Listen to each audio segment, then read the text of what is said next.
concept of a hybrid digital camera for both stills and videography isn't anything new. There are a number of cameras that have come out that purport to give a hybrid experience to the photographer needing something that is able to shoot both stills and video. We've got all the way back to the Fujifilm X-T2, which I recently spoke about in this particular video, where essentially the camera is able to be used both by an aspiring videographer or filmmaker, as well as somebody who is requiring it for stills photography in itself. However, there are several cameras that are marketed and touted as being the perfect hybrid camera for photographers basically having to produce content in both moving images or videography and in still photography. And the Nikon Z6 Mark III is one of them. Last year I did a quick review on the Nikon Z/F, which I looked at as a kind of retro styled travel camera, and a number of commentators asked, well, can you do the same for the Nikon Z6 Mark III, this camera? A recent paid commission shoot gave a good opportunity to be able to look at the Z6 Mark III because I was hired basically to shoot both stills for several campaigns as well as do video interviews of certain individuals and some background B-roll of those people in their workplace. So I reached out to Nikon South Africa, or Premium Brands, and I asked very kindly, may I borrow a Z6 Mark II with a 24-70mm f2.8 lens and put it through its paces over a week of shooting in various mills, factories and other locations in Gauteng province of South Africa. This particular video is not going to be a blow-by-blow review on what the Z6 Mark III is capable of necessarily, or giving a rote specifications list. Rather, it's going to be my experience of shooting with it as a hybrid camera. That means using it specifically as a sole camera on a shoot where I was both expected to provide stills images as well as video content for the client at the end of the day. What supposedly makes the Z6 Mark III special is its 24 megapixel partially stacked BSI sensor. Now, when I say partially stacked, the Z8, which is Nikon's sort of mini flagship camera next to the Z9, has a fully stacked BSI CMOS sensor, which means that it doesn't require a mechanical shutter. So it has virtually no rolling shutter effects when you are shooting videography, and the fact that it has such a very, very fast readout speed means that you can even get relatively fast flash sync speeds despite the fact that it doesn't have a mechanical shutter. So Nikon touts this camera's sensor as having a partially stacked sensor, and it actually is a 27 megapixel sensor, meaning that those extra 3 megapixels are used for all the other fancy stuff like its exposure metering and its autofocus and vibration reduction features. Also special to the Z6, as with the Z8, is the X-speed sensor, which allows much of the sort of fancy stuff that happens inside the Z6 Mark III. And it's what makes it special in the sense of being a truly hybrid camera, something that the Z6 Mark II doesn't necessarily achieve to the same levels as this particular camera. But first, before I get into what's good about this particular camera, I need to quickly discuss some of my little pet niggles, which aren't necessarily deal breakers if you're looking at purchasing a Z6 Mark III, but they are things that I found irksome while I was shooting with it. First off is the fact that this is theoretically a mid-range camera. It's pricey for a mid-range camera, considering that in South Africa it costs around 54,000 Rand just for the body. I'll stick that in dollars or euros on the left-hand side over here so you can see the conversion rate as of January 2025, but it is not a cheap camera by any stretch of the imagination, and yet it is still considered a mid-level camera. It's not pro-level. By mid-level, it means that it doesn't have full weather sealing, although Nikon does point out that there is massive overlap on the panels and everything, which are all magnesium alloy and thermoplastic. It isn't fully weather sealed to the same extent that the Z8 and the Z9 are. But coming back to my pet niggle, all of the mid-level cameras, including the Z7, have this silly little hood over the viewfinder, and unfortunately, it comes off really easily, including when it's inside your bag. If you've got that crammed inside your bag and you pop it in, that can fall off quite easily. And that's a minor niggle. It's really, really, really minor, but it's something that I think should be dealt with. The higher level cameras all have the screw-on eye cover, and I think that is far, far better. Very silly niggle, but it is something that I found concerning. It's slightly chunkier than the Z6 and Z7 Mark IIs, but it's still quite a small camera to hold. And you'll see that when I hold it over here, my pinky finger actually has to hold underneath it. Not necessarily a train smash, but it isn't quite as comfortable to hold for extended periods of time as something like the older Nikon D850 or even the Z8. So be aware of that if you are shooting with this all day. Body and controls are very similar to any of the mid-level Nikon cameras, so the Z6 and Z7 series. So anybody who's shot with those cameras is going to find it very, very familiar. You've got your control wheel on the top right-hand corner that you would use your thumb with. There is a finger wheel at the front that you can control, and then at the back you've got your usual little four-way controller, and all importantly that little Nintendo toggle which you can use to adjust your focusing points. There are enough buttons, but not the same amount of buttons as you would find on a Z8 or the older D850. If you have your I button, you can get straight into various other aspects of the camera just with a touch of the button. And of course, the LCD is touch operational. So you can cycle through the menu, which is really relatively logical and is laid out almost the same as all the other Nikon cameras. So you can cycle through those really quickly. I can't say I'm a massive fan of the dial-based approach to changing your modes, but it's there and it does work really well. I'm fond of the bank menus that you can put into the Z8 and the earlier D850, whereas with the Z series, you've just got user settings 1, 2, and 3, which you can basically put in pre-programmed settings into. Again, if you're somebody who shoots predominantly in manual, it doesn't really make a difference because you're going to lock in all of your exposure settings and you A for away. It's not an issue.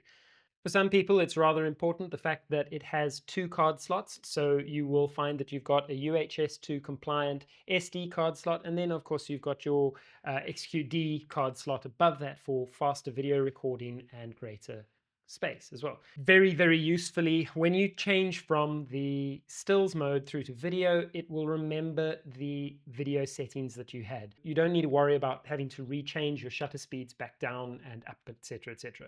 If there is a downside to the video that I could find, it's the fact that you don't actually have shutter angle, which is a problem. You have to use 50th of a second shutter speed if you were shooting in 23.98 or 24p. It's not a deal breaker, but it does take the camera's videography features just back just a notch. Who knows though, maybe we'll find that in a firmware update in future. The other thing you need to be aware of is that this is not a light camera. Mirrorless is supposedly lighter than the old DSLR cameras, but that's only in the body itself, not necessarily in the lenses. And this 24-70 is a chunky piece of brick when you use it. An excellent, optically magnificent chunk of brick, but it is a heavy piece of kit. So if you're walking around with this all day, it is going to be weighty. And I mean, the body on its own is going to weigh 760 grams with the battery. The lens is actually heavier. It weighs 805 grams. So you're looking at over 1.5 kilograms if you're carrying this particular kit.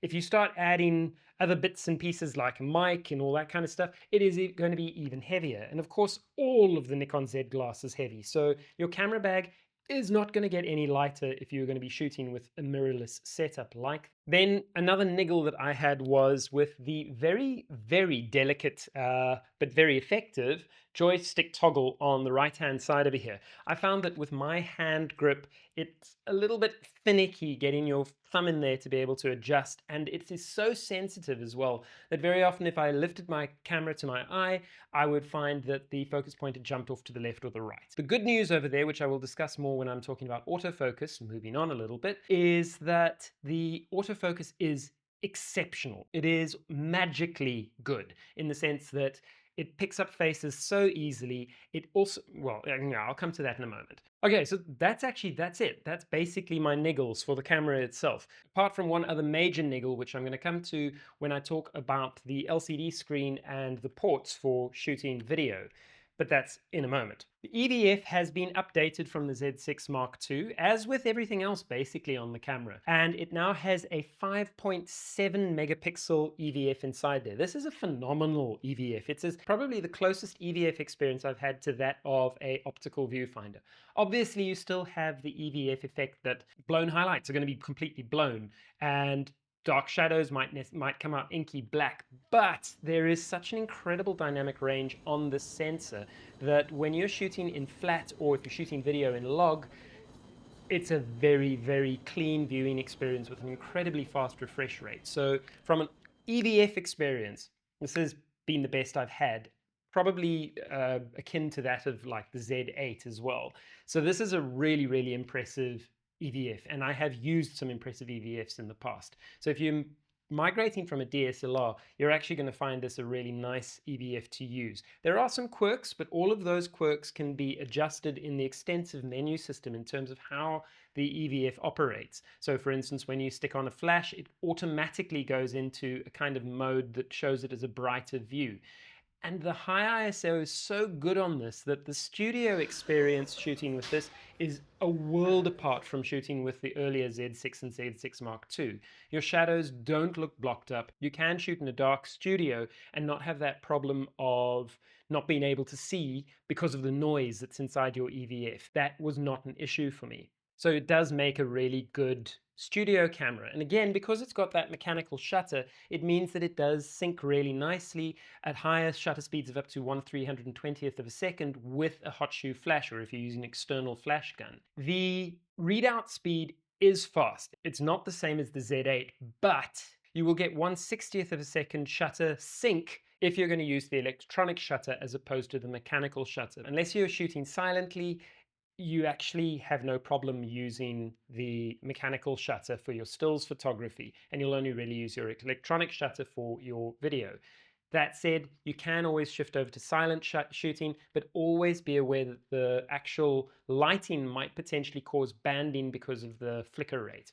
That's something that's not unique to the Z6 Mark III. You'll find that with all electronic shutter cameras. In terms of the dynamic range and the ISO usage of the Z6, it is a very impressive camera when you're shooting at 800 ISO through to around 6400 ISO. Ordinarily, I tend to stick to my base ISOs. I always have, since I'm predominantly a landscape photographer, or at least a self-described landscape photographer. So I'm always looking for the best ISO performance, which tends to be at base. This is one of those kind of cameras that has kind of been tweaked more for its video usage, as well as for kind of events photography and perhaps corporate. So you'll find that its base ISO is not necessarily as clean as that of the Z6 Mark II or even the ZF for that matter. With the new XPEED 7 sensor and this new partially stacked sensor, this shines from 400 ISO upwards, and I'd actually maybe even say 800 ISO is one of its better ISOs. So if you're shooting base ISO kind of work, this might not necessarily be the best camera for you. However, if you're shooting that kind of mixed work that requires higher ISO, yes, this is absolutely superb. Now, I only had it for a week, so I didn't get as comprehensive a chance as I would have liked to be able to review this in all scenarios. So for instance, I didn't even get a chance to try out its pixel shift technology, which is as good, if not better, than the Nikon ZF, or so I'm told, but it's there. So you have all of the other sensor features that the other XPEED 7 cameras have. So you've got really good pixel shift. You have got two kinds of pixel shift, actually. You've got one that can negate the effect of the anti-alias filter, and then another that will give you a higher resolution. It also has, thanks to the pixel shift and the moving sensor, an exceptionally good IBIS system. When you're using that, this camera is spookily stable.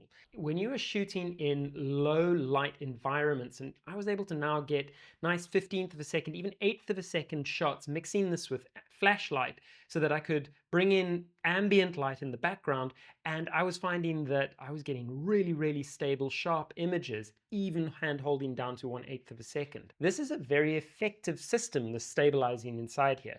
What was particularly impressive in terms of the stabilizing system, though, is its use with video. Shooting video, ordinarily, if I were in a situation like this, I would bring a gimbal. Because of the weight constraints and traveling between where I live and where I was shooting, and having to carry so much kit because I'm also doing studio photography with cameras and lights and everything, I decided to forego my gimbal and leave it at home. So instead, I relied entirely on the IBIS system inside the Z6 Mark III for being able to shoot some of my moving images in video, and it was successful. To the point that I would say if you're a run and gun photographer and you're needing to work really, really light, this setup, basically just a camera body and the 24 to 70 f 2.8, is sufficient to get pretty much all of the work you need done.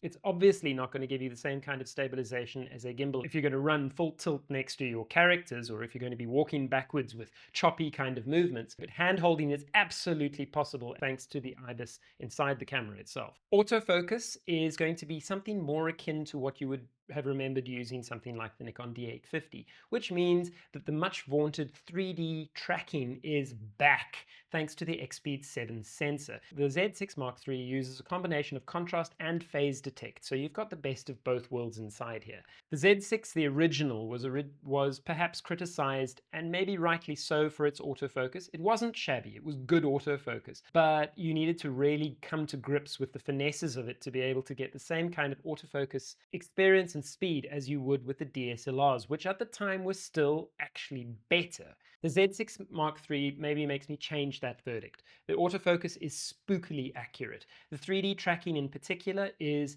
exceptionally good, and it has subject tracking as well, to the point that you can identify the eyes inside your subject. And if you have it on eye tracking and 3D autofocus, you can actually see the little block on the eye, and it's glued to the person's eye while you focus, which is magnificent and takes away from my issue that I had with the sensitivity of the joystick toggle. Very often I would find that the joystick toggle, if I lifted the camera to my eye, would have pushed the focus point over to one side of the image or one side of the screen. Using the 3D tracking, I found it was so good that I didn't necessarily have to grab my toggle and push it back. I could literally focus on the person's eye, keep my autofocus on button, and recompose, and it would just lock onto the person's eye, and I would still be able to take the photograph. So with a little bit of practice, I was able to keep autofocus points on track far more accurately than I've ever been able to with my DSLR usage,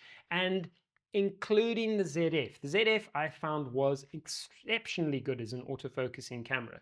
This is quite possibly better. Obviously, there is a full range of autofocusing subject tracking things that you can get into in the menu system itself. And yeah, the menu is extensive in terms of getting your autofocus right. So if you're not getting a shot, it's not the camera at fault over here, it's user error. Certainly in my experience, while I was getting to grips with the camera itself, any errors that did occur, it was basically I was unfamiliar with the camera and still learning my way around it. Of course, if you're looking for numbers, there's 273 distinct focus points inside there. If you're using the toggle, you can pretty much cover the entire range of the camera with choosing your focus points. It's not like it's only selected in a certain area. As I say, there is a full range of options from single point, dynamic tracking, wide tracking, all of the focus points. It has the standard AFF. It just, follows when you are shooting video. If there is a minor detraction, it's maybe that the focus is so fast that it can jump when you're shooting video. So in other words, if you're moving from one point to another, there isn't a gradual pull like you would use with a focus pull, manually focusing, but it is really fast and accurate and makes video really easy as well. So let me go into the video features, because of course that's why you would really consider buying the Z6 Mark III. It's video, because this is really a true video camera as well. And maybe it even shows a little bit of the whole red acquisition by Nikon, because not only is it shooting really good clean 4K video, but it can shoot clean 4K internally to ProRes RAW. You're now having the raw recording ability of a red camera on this particular camera, which is really, really impressive. To that order, this can actually shoot 6K footage in Nikon RAW video format. If you're using the more common H.265 or H.264 or even ProRes, it'll shoot 5.4K, which is a really large file to be able to deal with. And again, it's all internal, which is amazing. More than that, if you're a video shooter, you're going to absolutely love the fact that this gives you waveforms. You can actually see a good waveform inside your viewfinder or on the LCD screen, meaning that exposing for log footage is that much easier. It'll also give you your standard zebras and focus peaking as well for your usual aids to being able to get your exposure and your focus right in video. From that alone, this is a phenomenal run and gun camera. Then there's the fact that they've also gone so far as they are giving a decent mic jack and headphone jack. The mic jack also allows inline audio recording. Then the full HDMI port is a biggie. this is a nice solid connection so that you can actually put a full HDMI, which will output the full 6K if you get the correct cable, to an external recorder like a Atomos Ninja 5.2 or Shinobi. But that full HDMI port also brings me to a little niggle that I didn't mention earlier in the video, and that is the positioning of where the HDMI port is. And it is, as I say, really useful having a full HDMI port. It's just underneath the USB-C charging port. Now, I have a pet peeve about these kind of tilty, swingy screens. I far prefer the straight leveling screen that comes out the waist level finder version. Now, my issue with this is that if you're going to rig this camera up, it actually becomes extremely difficult to be able to pull out your LCD screen and use it. The HDMI cable gets in the way of the screen itself. So the best you can do is pull it out to the side, which makes using your camera quite difficult if you have it rigged up. The DSLR format isn't really designed for having all of these cables sticking out the side and still being able to operate it. So there is a small issue with that. Of course, the tilty flippy screen is great if you happen to be doing vlogging, because of course you can turn it around and you can look at yourself. And if you're shooting on a gimbal, it's also great because you've got the screen out to the left-hand side, meaning that it's no longer getting in the way of the actual gimbal mechanism itself. So from that extent, this is fantastic, having the flippy, tilty, screeny mabob. But I personally prefer, because I like rigging my camera when I'm shooting video, I would personally prefer standard waist level finder that pops out the back. That's a personal preference. To me, it's not a deal breaker. I still think this is an amazing camera. That also brings me to another problem of rigging this particular camera. The only batteries that work inside the Z6 Mark III are the Nikon EN EL15 A, B, and C variants. So if you have one of the older Nikon EN EL15 batteries that originally came out with the DSLRs, forget about it. You're not going to be able to use it. Similarly, you cannot use any generic batteries, or certainly none that I tried inside the camera. So you have to have an original Nikon ENEL15 A, B, or C battery. And on top of that, I discovered that one of the A variant batteries that I had didn't work either. So you do need to be aware of the fact that this is tricky using batteries if you have a supply of non-branded Nikon batteries or the original ENEL15 batteries. It's just not going to work. But, and this is the critical thing, if you're used to rigging your camera for long video takes, it won't take a dummy battery. Now, I usually use a dummy battery from a 99 kilowatt battery pack, and I could not use the dummy battery. Didn't work. What you can do, however, is that you can actually use a USB-C power pack, the PD variety, and usually the likes of Small Rig and Newell and all the other battery packs that you can use for a rigged camera system. You can do longer filming takes using an external battery pack. You just can't detap it into the battery port or the battery compartment itself with a dummy. You have to use the original battery inside there and USB-C power it. What I particularly like is some of the other more professional-oriented features, like, for instance, voice memo and IPTC. So if you're needing to add a voice memo to an image, and I do this regularly, all you do is you press play, click on your image, hit your I button on the right-hand side of the camera, and then record your voice memo. Additionally, you can also use one of 5 IPTC slots that you can pre-load basically, and you can then apply more comprehensive IPTC to images while you're in the camera. This is great for photographers who are having to deliver from the field or who are needing to put in the IPTC data in the field so that they remember what the photograph is all about. And that, in my mind, is fairly important for a working professional creating content for either clients or for publication. The lens that I was using was the 24 to 70 millimeter f2.8 lens, and having used the 28 to 75 f2.8 lens, which is a lighter, cheaper alternative, I would say if you're going to be doing any serious photography and videography, if at all possible, get the 24 to 70. It is mind-blowingly sharp. The f2.8 is really nice with good clean bokeh in the background, and it looks fantastic. It's super sharp.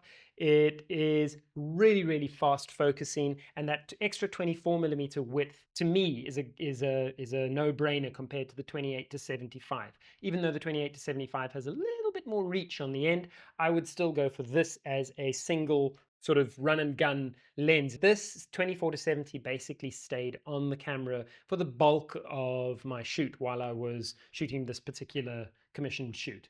I won't go more into depth with this as the lens itself deserves a review on its own, but it is, to me, this is the go-to. If you're going to buy a kit, you're going to get yourself the Z6 Mark III with the 24-70. It is really, really fantastic. So as I said at the beginning of this particular video, this is not a comprehensive review of the camera. It's more my experience shooting with it for a commercial job where I was running and gunning for a week in a range of environments, from dusty mills through to really, really hot bakeries. And I really enjoyed using the camera. It is fantastic. If you are a photographer working multiple types of content, so in other words, shooting video, shooting stills, and having to change rapidly from a formal talking head shot through to creating bespoke documentary lifestyle photographs, the Z6 performs admirably. If you're a Nikon user, it's almost a no-brainer. The competition that you're likely to see it pitted against are Sony's a7 III's and Canon's R6 II. The A7S, which I shot with last year filming a short documentary, I really enjoyed. Pitting the two against each other, it's a hard take if you are shooting Sony or Nikon, or you're thinking about switching brands. The A7S was lighter and worked really well focus wise. Because I'm a Nikon user predominantly, I gravitated to it much more naturally, and I did find the focus was probably faster as well. The A7 6, at least you can change the speed of the focus. Possibly you can with the Z6 as well. I just never managed to get into it. The Z6 though felt a lot chunkier and more solid in hand. So again, you actually need to pick up both yourself and try, but those two I would see as comparative. The R6 Mark II from Canon, I don't really have that much experience with, but it was a really, really good camera. In videography features though, in terms of the recording ability, I actually think this is probably the better camera. It has a faster readout, meaning that there is less rolling shutter, and it has more recording options as well built into the camera. This is probably a better video camera, certainly on paper, and in terms of my usage of it, I found it was phenomenal, really, really good. Stills photography, on the other hand, although there is nothing wrong with this camera, as in I would happily take it tomorrow as my primary camera on a photo shoot for a paid client, I wouldn't necessarily choose this for landscape photography. If you are going to be pixel peeping and you need that base level low ISO ability, I would actually go for something like the Z7 Mark II, or even the Nikon ZF or a Z6 Mark II, which at its currently discounted prices is a fantastic deal. This camera shines in higher ISO. If you are doing documentary, people photography, street photography, videography of corporate and industrial like I was doing, this is phenomenal, and I would happily recommend this over the Z6 Mark II, which is also a good camera, but this just is better in every single way except at base ISO compared to the Z6 Mark II. And then there's the Z7, which again, with current discounted rates, is a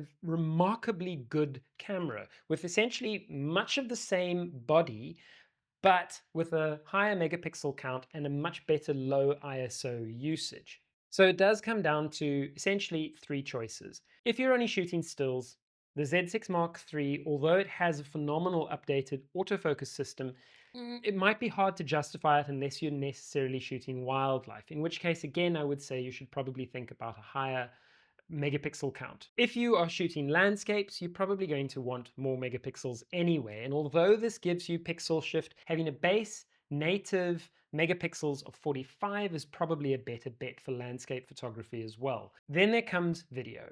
This is a monster. It is fantastic. So for video, if that is an important part of your workflow or of the content that you're having to create, this camera trumps all the rest of the Z series, apart from the Z8 and the Z9. But the Z8 and the Z9 cost significantly more. This is about 2/3 of the cost of a Z8. And I'll pop the values over here so you can see the comparison between the two.